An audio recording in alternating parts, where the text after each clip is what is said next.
Have you been struggling with forward head posture? Well, in this video, I'm going to show you what has become my favorite stretch for myself to fix forward head posture.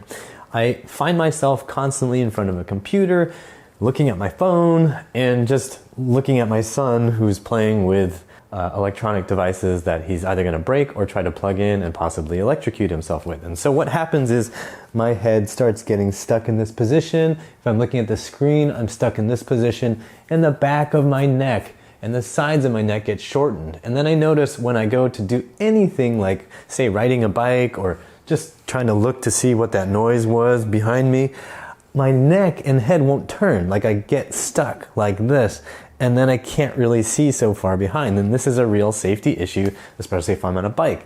So I did a bunch of things like chin tucks, and I did, just a lot of exercises that we've shown on YouTube where we're just straightening out the upper back, but I kept finding that, I can't turn and look what's going on. And then I can't look behind me in the car. So I needed a way to fix this. And what I found is a simple modification to a chin tuck that helps get at the muscles of the side of the neck. And I'm going to show you how to do that in this video.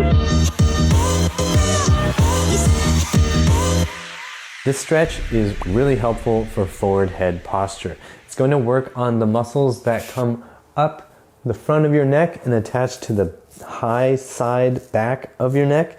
It's also going to work on some of the deeper muscles just below the skull and a little bit to the side of the neck. What you're going to do is be very slow, very gentle, very careful. This looks a little bit like a chiropractic adjustment, but it's not, and our goal is not to try to pop, snap, or crack anything. What you're going to do is take one hand and put it on your chin.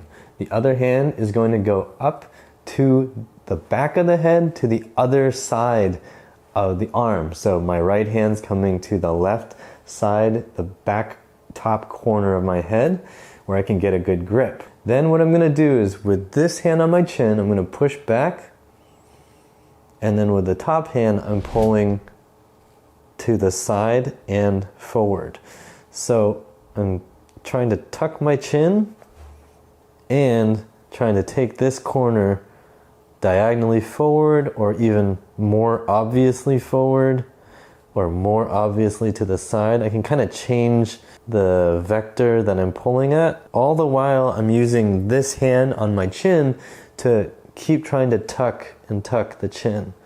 And you can see I can play with the angles here, and that's going to change where I feel the stretch. So right now, if I'm tilting more to the side and doing the chin tuck, I'm getting a lot more going along the side here of my neck. And if I try to pull more forward with this top hand while doing the chin tuck, I get more stretch along the back side of my neck. So all these muscles deep along the posterior and lateral sides of the neck need to get some work to stretch so that we can free up range of motion. Again, we want to be slow and careful. It's just a slow, gradual pressure. We are not going fast.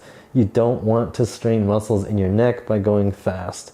So again, it's hand to chin, hand to opposite side of head, and then you're gently bringing yourself into more chin tuck while keeping the back and side of your neck long, using that top hand to kind of stretch it and pull while the bottom hand pushes in. One thing to pay attention to while you're doing this stretch is that you aren't letting your rib cage get completely wildly out of position. You don't want to be extending the spine while you're doing this and letting the rib cage flare. You also want to be mindful about how you're positioning the head and the ribs. So when you first start this, you're probably going to be here, especially since you just got off the computer or off your phone. You're going to be in that forward head position. As you're doing the stretch, you want to also be thinking about bringing the head back and over the rib cage so that you're gradually stretching these muscles more and more to help you get closer and closer to that aligned position. If you allow the rib cage to flare, then you're still going to be in forward head posture. You'll stretch these, but it's not going to be quite as effective as keeping the rib cage under control, tucking the chin, and pulling the head and neck back over the rib cage. Okay, and this will help free up your neck so that your head and neck are able to sit on top of your rib cage and get rid of forward head posture. Hey, Homer, enough traffic for you? Homer, your spine! Hey. All right, so now you've seen the stretch. Now, how often should you do it? I'll give you guidelines for what I do, what's been working for me. For me, I'll do this at least once a day. And also, if I feel like I've been at the computer for too long and I feel like I'm getting stuck in this position again, I'll do it again.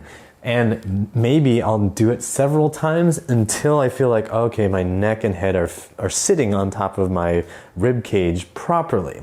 Now, you may not have the proprioceptive sense, the awareness of where your head is in space, but you'll probably develop it as you do the stretch more and more. I would strongly suggest you go easy. Start easy on this stretch and then gradually see the effect. Don't push hard and fast or you will probably hurt yourself, and I don't want you to do that around your head and neck. If this feels effective for you, if you have really strong forward head posture, if it feels really good, then you can do it more times, but always be paying attention to how the muscles feel and how everything else in your body feels. All right, guys, so that is the stretch. I hope you find it super helpful for your forward head posture and that it frees your neck up so you can look around like an owl and see everything that's behind you. If you found it helpful, click the like button, share it with someone you know who's got really bad forward head posture, and be sure to check out the Hunchback Fix program on our website if you have forward head posture and hunchback posture. That program is really simple, straightforward, and easy to follow so that you can fix your own upper back and forward head posture yourself at home. I hope you found this helpful and that you subscribe to the channel. And as always, I hope you remember that pain sucks, life shouldn't.